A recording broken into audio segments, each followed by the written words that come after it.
The thing that scared me most wasn't the number at the bottom of the page. It was how neat my handwriting was. I was sitting at my kitchen table in Erie, Pennsylvania on a grey afternoon, and I had a yellow legal pad in front of me, the long kind, and I'd filled most of a page. And I looked down at it the way you look at something a stranger left behind. Hymns in a little column. In the garden, how great thou art. A note next to that one, Harold liked this. Then flower arrangements, and I'd written, not lilies, too much like a hospital.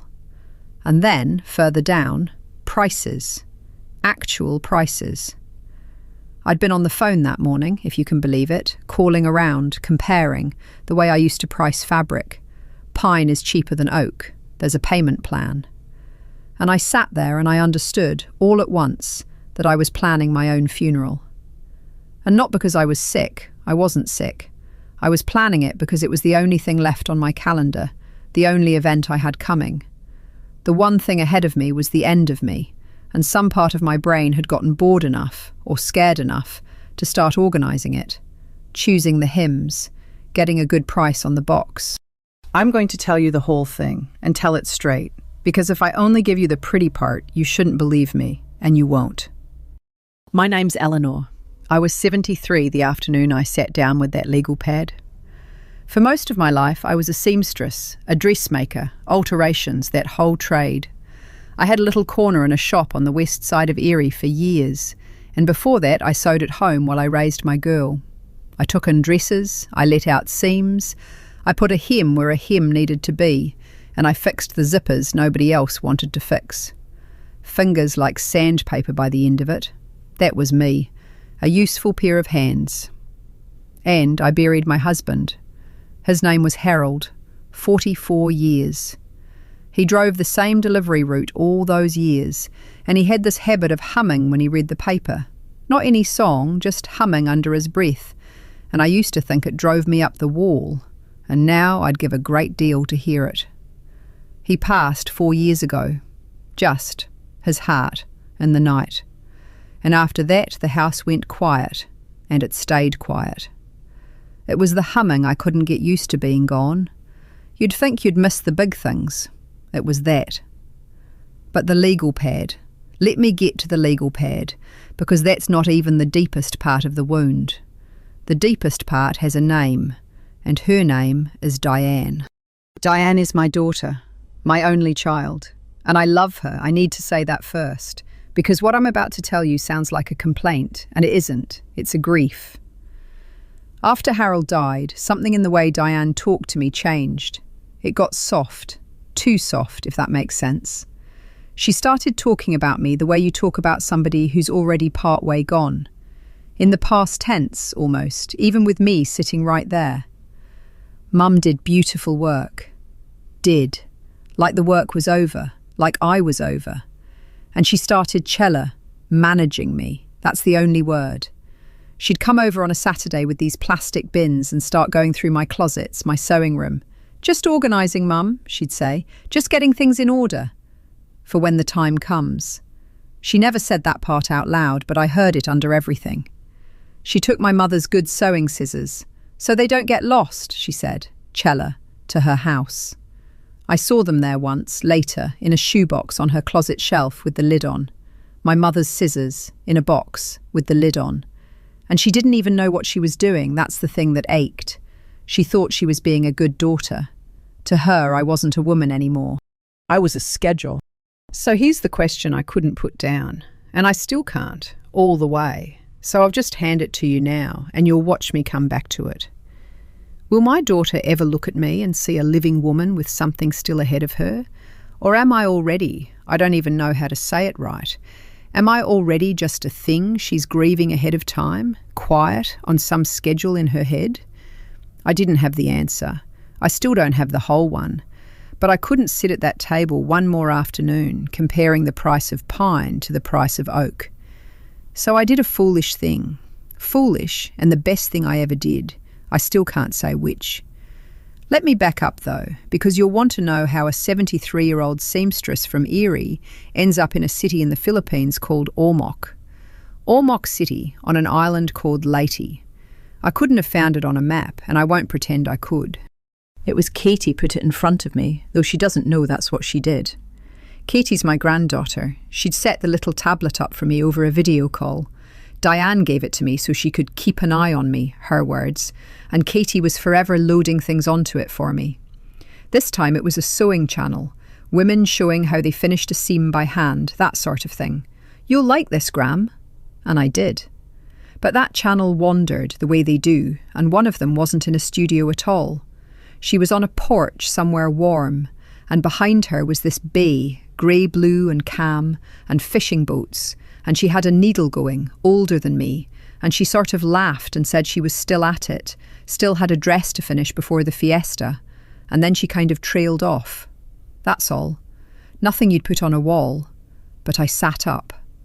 Because there she was, older than me, and she still had a dress to finish. She still had a next thing. And I'd been pricing caskets.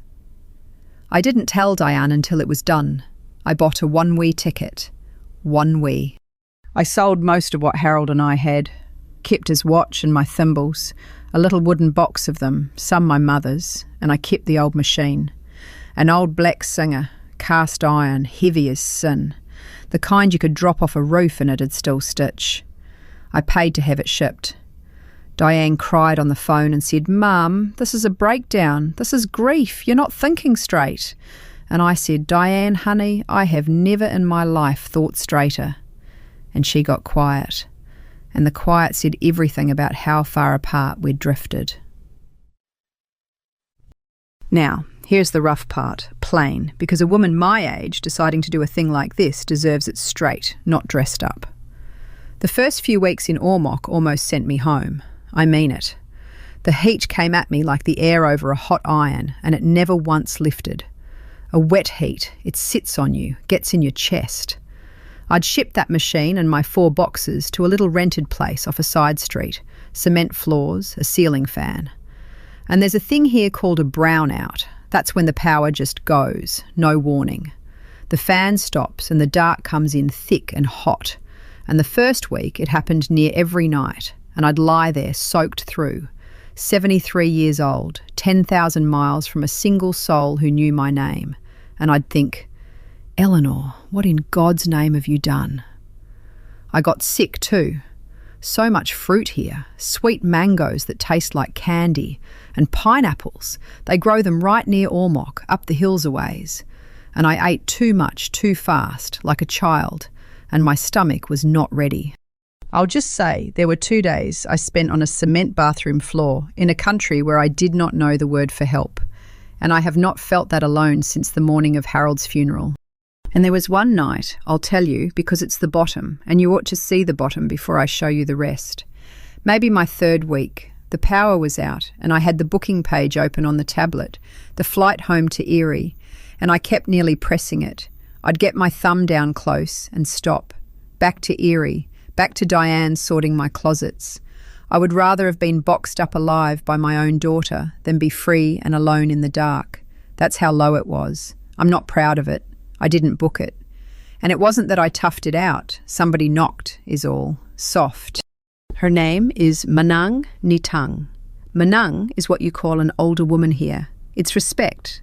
That's the Bisaya way, how they talk on Leyte. An older woman is Manang. An older man is Manong.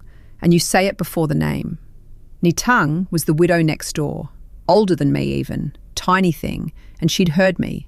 Thin walls. Thin everything.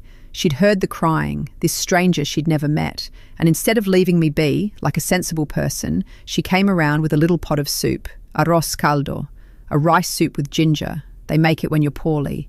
And she didn't say much, her English and my Bisaya, both about the size of a thimble. She just set it down and she said, "Manang, you eat. You eat, you feel." And she sat on my floor while I ate it. And when I got to crying again into the bowl, she patted my knee and said something I've held on to since. "Widow no walk alone here.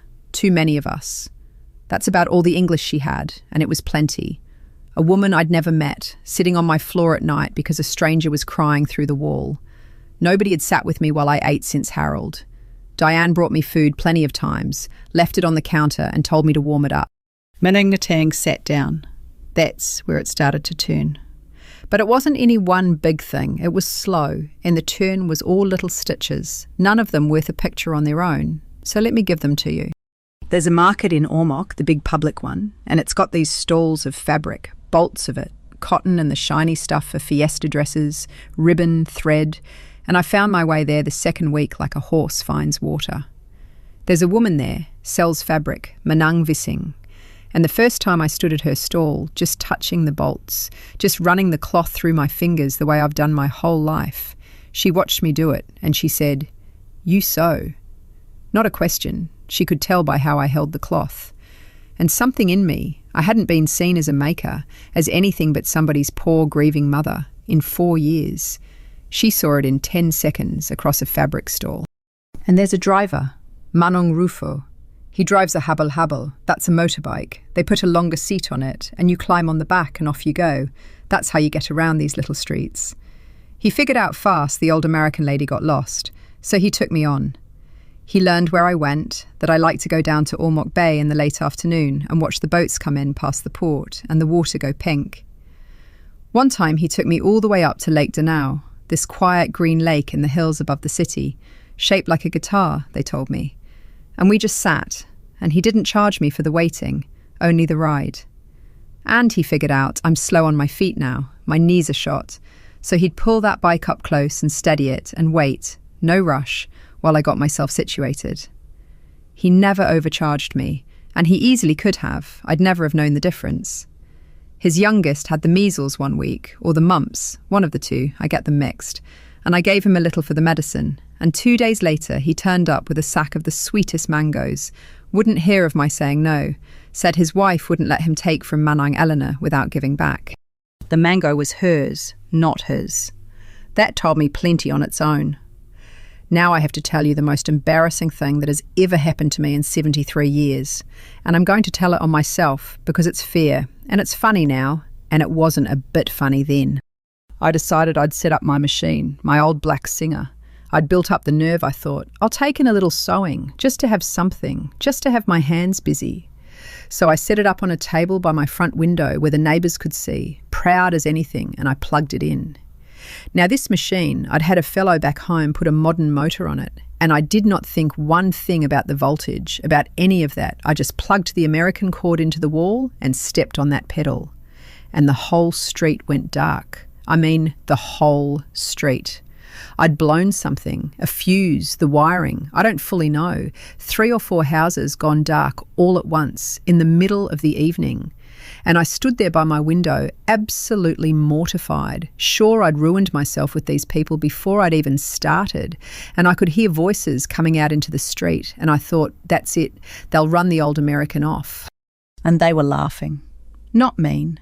They came out into the street in the warm dark and they were laughing. And Nitang came out, and Vising's boy who lived down the way, and somebody had a flashlight, and there was this teenager, Dodong Carl. Dodong is what you call a young fella here, or Dong for short. And Carl was maybe 17, sharp kid, always fiddling with phones and wires. And Carl took one look at my American cord and started laughing too, but the kind way. And he said, "Lola, you need this one," and dug a little converter out of his own pocket. And he had me plugged in proper inside 10 minutes. And the street lights came back on, and everybody cheered like it was New Year's. And here's the part that undid me. Once the machine was humming, they didn't leave. Nitang went and got a dress that needed taking in. Then Vising's daughter had a fiesta dress that needed the hem let down. Then a woman I'd never met came with a skirt.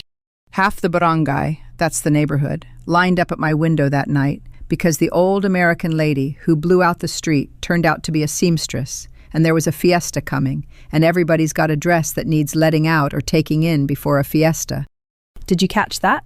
They called me Lola. Carl called me Lola. It means grandmother here. It's respect. It's warmth. And it just spread the way a good thing spreads in a small town. And now I can't walk to the market without some child hollering, "Lola, Eleanor," across the street. I stood at my own window in the warm dark that night, and I couldn't tell you the last time I'd felt like a person things happened to. That's what I'd been back home. A person things got decided about. Let me stop the feelings a minute and do the practical part, because I know some of you are running the numbers, and you should. I would too. The money is real. But I'll say now, so you're not waiting on it, a cheap month was never what kept me here. I live on social security and a little savings that I dip into slow. It comes to well, with the savings figured in, about $1,350 a month. $1,350. That's what a life of sewing other people's clothes gets you. And in Erie, $1,350 was a knot in my stomach every single month. The heating bill in a Pennsylvania winter, the property tax, my blood pressure pills, me at the kitchen table doing sums with the same pencil I'd priced the caskets with. $1,350 in Erie is a woman deciding between the good groceries and the medicine. Here's what $1,350 is in Ormoc. My little place. Clean, safe, a bit of a yard where I've got herbs and a mango tree that isn't mine but hangs over, so I count it. Runs me about $200 a month. Food, and I eat well, fish from the bay, all that fruit, vegetables from the market, comes to maybe $200 a month. $220 some months, if I've been buying the good fish. I have a girl who comes a few times a week for the heavy cleaning and the laundry, on account of my knees. Her name's Merlin. She's got a laugh like a bird, and I pay her about $140, above what folks pay, because I spent my whole life being the pair of hands somebody underpaid, and I won't do that to another woman. Getting around on Rufo's bike all month, maybe $30.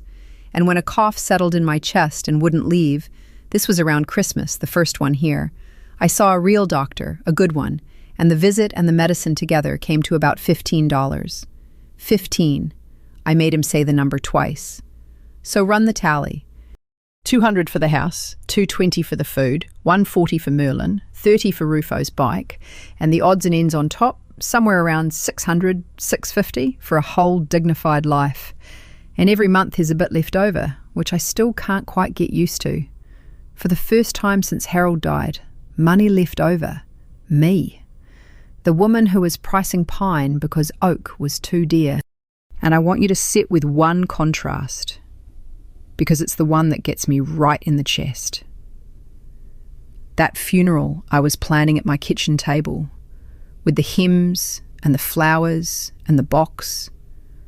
I'd priced the whole thing out. It came to more than $9,000, all in. $9,000 for one afternoon at the end of my life.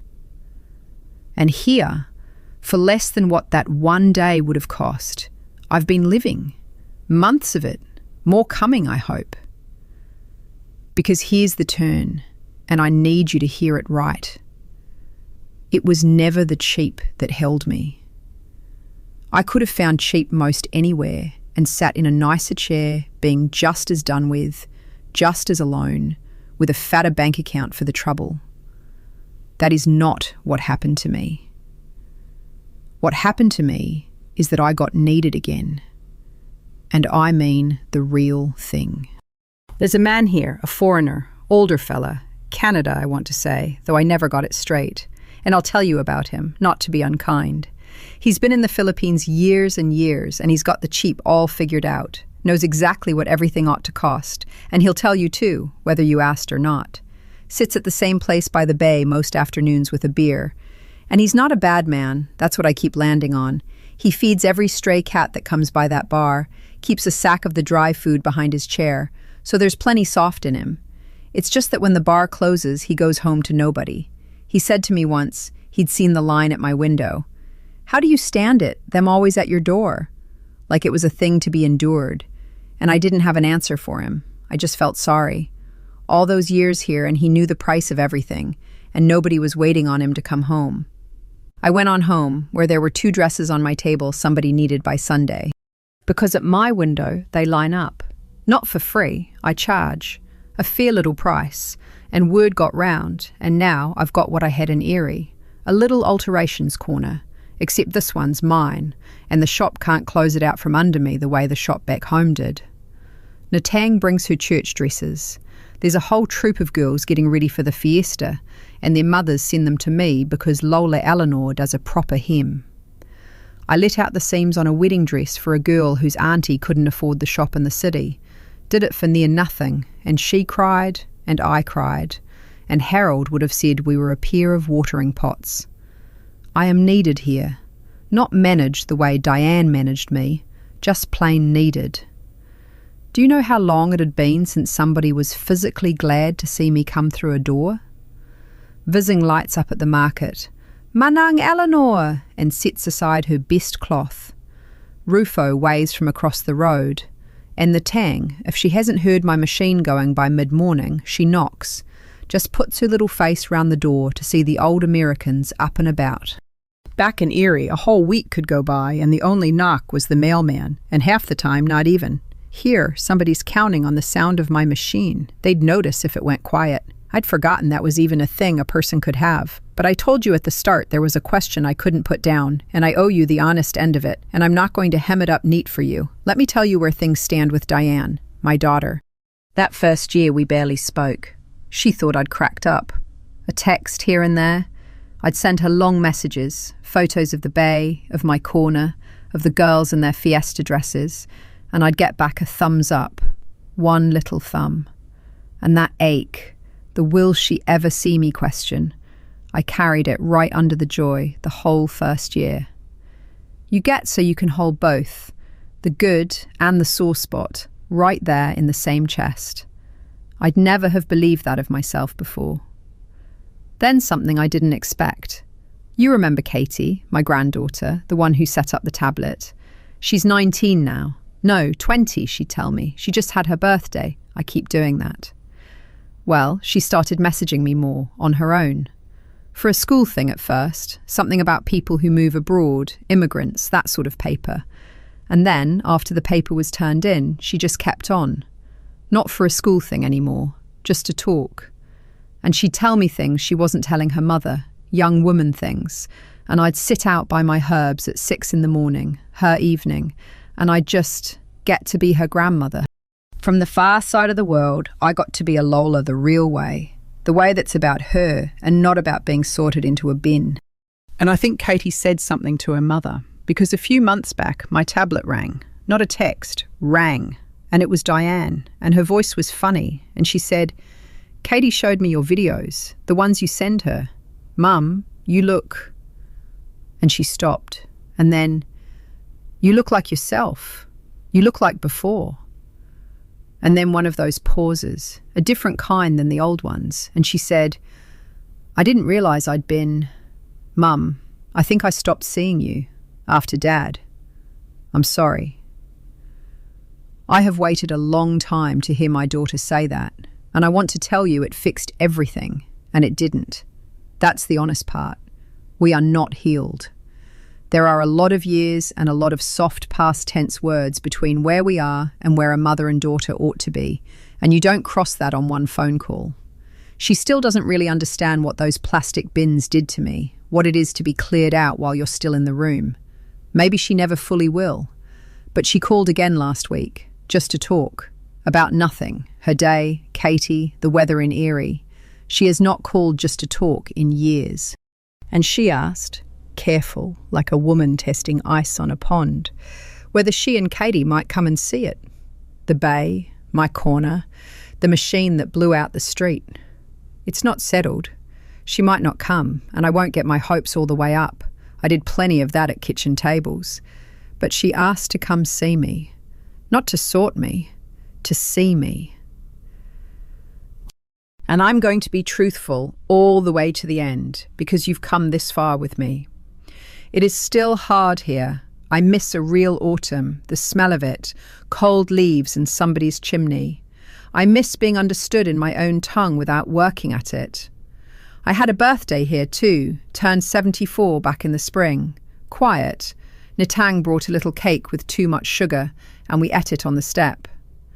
There are nights the brownout comes, and the fan quits, and I'm an old widow a long way from home, and I feel every mile of it. I still cry some nights. Anybody who tells you they crossed the world and now it's all perfect is selling you something. This isn't perfect. It's just mine. I chose it. Nobody handed it to me, and nobody can lay me off from it. Oh, and Carl, the boy who fixed my cord, he's got a little dog, follows him everywhere, ugly thing, 3 legs. He calls it Bugoy, and it sleeps under my sewing table now most afternoons while I work. It doesn't mean anything. It's just true, and it's mine. And Harold would have loved that little dog. I think about that yellow legal pad. I nearly pitched it in the bin before I left Erie, had it right over the wastebasket, and then I didn't. I don't fully know why, I just packed it. I still have it in a drawer, the hymns and the flowers and the price of the box. There's a newer pad in that same drawer now, the one I actually use, fabric I need to order. Vizing's youngest's christening gown, a woman 2 barangays over who heard about me and wants curtains done.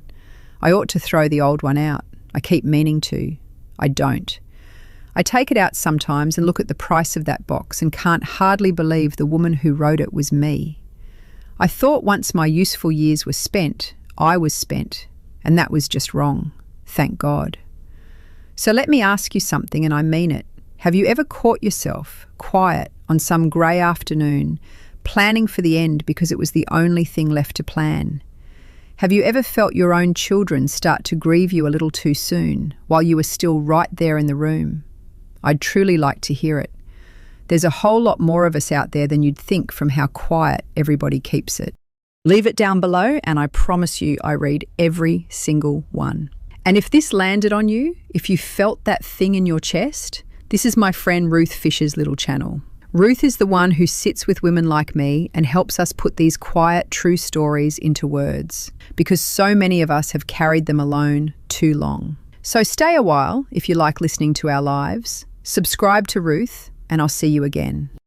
This is Eleanor from a bay in Ormoc, and don't you go believing you're only worth the hems you've got left in your fingers. I believed it.